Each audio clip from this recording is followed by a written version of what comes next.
আমি কিন্তু মাত্র ৩,০০০ টাকার চাকরি করতাম। বা আমার বাবার একটা বাইক ছিল, বাইকটা হচ্ছে 18 বাইক, ডায়াং।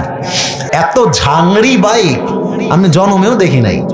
স্টার্ট দিয়ে এখান থেকে যাই 1 কিলো গিয়ে আবার বন্ধ হয়ে যায়, ওখানে গিয়ে আবার এমনে ঝুঁকাই, তেল আছে তাও চলে না। তবুও কোন মতে ঠেলে ঠুলে চালাইছি কয়েক মাস যাব।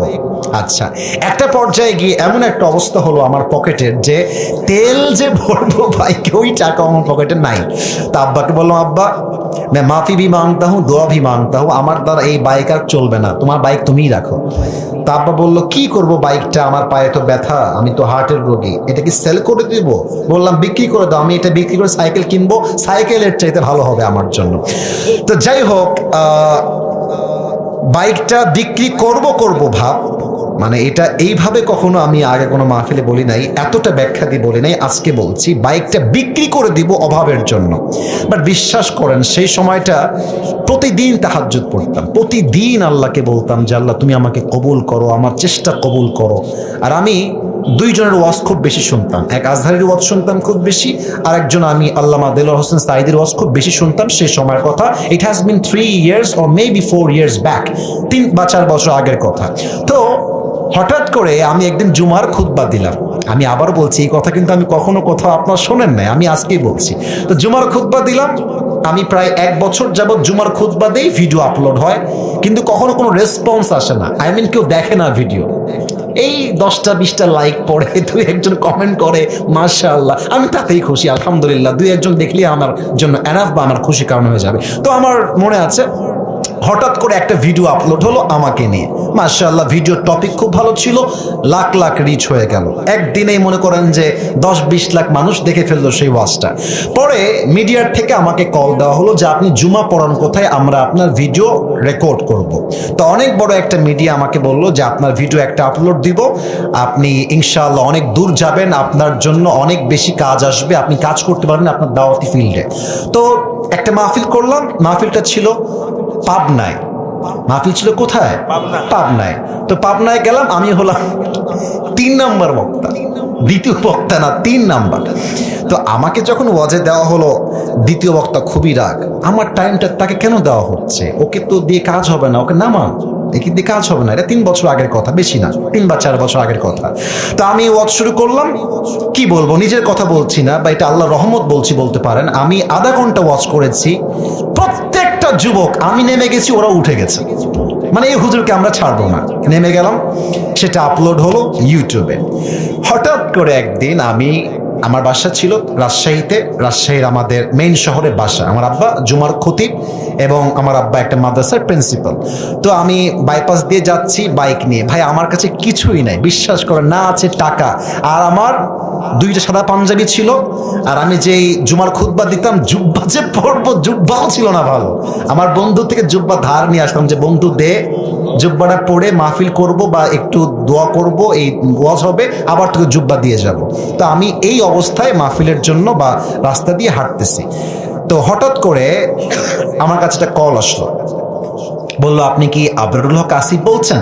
এটা অনেক আগের কথা, আমার ক্যারিয়ার কিন্তু শুরু হয় না। বললাম জি ভাইয়া, আমি আবরারুল হক আসিফ বলছি, আপনি কে? তো বললো যে আমি অমুক জেলার থেকে বলছি, আপনার একটা মাহফিলের ডেট লাগবে। শুনে কলিজায় এত শান্তি লাগলো যে আলহামদুলিল্লাহ, আল্লাহ হয়তো আমার রাস্তা খুলতেছে, এই তো রাস্তা আমার খুলে যাচ্ছে। তা আমি একটু ভাব নিলাম, আমার কিন্তু ডেট মেট কিছুই নাই। বললাম ও আচ্ছা, ডেট নিবেন কবে, আমাকে তো দেখতে হবে ভাই। তো বলছে যে ভাই ডেটটা আমরা 2 মাস পরে নিব, যদি আপনি ডেট দেন তাহলে আমরা। ও তো ভাবছে মাশাআল্লাহ মিলিয়ন ভিউ, এ তো অনেক বড় বক্তা হবে রে ভাই। তো আমি একটু ভাবতাম, আমি বললাম ঠিক আছে, আমি ডায়েরি দেখে আপনাকে বলছি। আমার ডায়েরিতে কোনো ডেটই নাই। তো যাই হোক, পরে সে বললো যে ভাই ডেট কি আছে, ডেট কি হবে? আমি নিজেই, আমার তো ডেট লাগবে রে ভাই। আমি কল দিয়ে বললাম ভাই হ্যাঁ অমুক তারিখের ডেট হতে পারে, আপনি কি ডেটটা নেবেন? তো বলছে অবশ্যই নিব। তো বলছে যে ভাই আপনার হাদিয়া কত? আমি তো জীবনে হাদিয়াই নিই না, হাদিয়া কত বলবো। এখন বলছি যে ভাইয়া হাদিয়া আসলে বলা যাবে না, আপনি বলেন যে আপনি আমাকে কত দিবেন। তো আমার বেতন কিন্তু ভাই মাত্র 3,000 টাকা, এবং 3,000 টাকা এত কম আমার জন্য, বাইকের তেল ভরতে আমার 3,000 টাকা শেষ হয়ে যায়, খাবো কি আর পরবো কি? তো আমার ভাই বলছে যে আপনি একটু বললে আমার জন্য খুব ভালো হয়। তো আমি বললাম যে আপনাদের গত বছরে কে আসছিল? বলছে আমাকে একজন বক্তা আসলো। কয় টাকা দিয়েছেন? বলছে 20,000 টাকা দিয়েছি। মনে বলছি 20,000 টাকা, আর ওকে বলছি ভাই এটা কোনো টাকা হইল? আচ্ছা যাই হোক, অনেক কথাবার্তা বলে সে বললো ঠিক আছে আপনাকে আমরা 25,000 টাকা দিব, গাড়ি ভাড়া সবকিছু মিলিয়ে, খাওয়া দাওয়া মিলিয়ে, থাকা সহ 25,000 টাকা আমি আপনাকে দিব।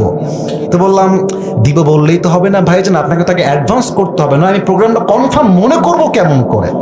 তো বলছে ঠিক আছে ভাই, আপনি আপনার নাম্বারটা আমাকে দেন, আমি আপনাকে 5,000 টাকা অ্যাডভান্স করছি। আমি বললাম ইয়ার ইয়ে তো মেরি রাস্তা খুল গিয়া মাশাআল্লাহ। তো বলছে ঠিক আছে আমি আপনাকে দিচ্ছি, নাম্বারটা আমাকে পাঠান। তো নাম্বার দিলাম, 3 দিন কোনো খবর নাই। মনটা আবার খারাপ, জানলাম ডেটটা কি তাহলে পাবোই না। তো 3 দিন পরে আবার আমার ভাই কল দিয়ে বলছে প্রিয় ভাই আপনাকে তো আমি টাকা দিব, বাট আমি টাকা তুলতে পারি নাই এলাকার থেকে, তাই টাকাটা দিতে পারি নাই।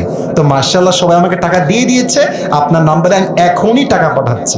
তো আমাকে ওই প্রথম মাহফিলের জন্য 5,000 টাকা অ্যাডভান্স দেওয়া হয়, এবং 5,000 টাকায় আমি আমার আব্বা আম্মাকে দিয়ে দিয়েছি। যাও তোমরা নাও। বিশ্বাস করেন ওই যে আমার জার্নি শুরু হলো। আল্লাহু আকবার, কি বলবো, এখন এমন একটা দিন নাই যেই দিন শত শত কল আসে না। আসিফ হুজুরকে লাগবে আপনাদের কি, আমাকে বলে 3 লাখ নিবেন, 2 লাখ নিবেন, 1.5 লাখ নিবেন, কত খালি বলেন না আপনাকে আমরা চাই। আপনি বলবেন হুজুর আপনি এত লম্বা স্টোরি কেন বললেন? 1 ঈমান, 2 হচ্ছে তাকওয়া।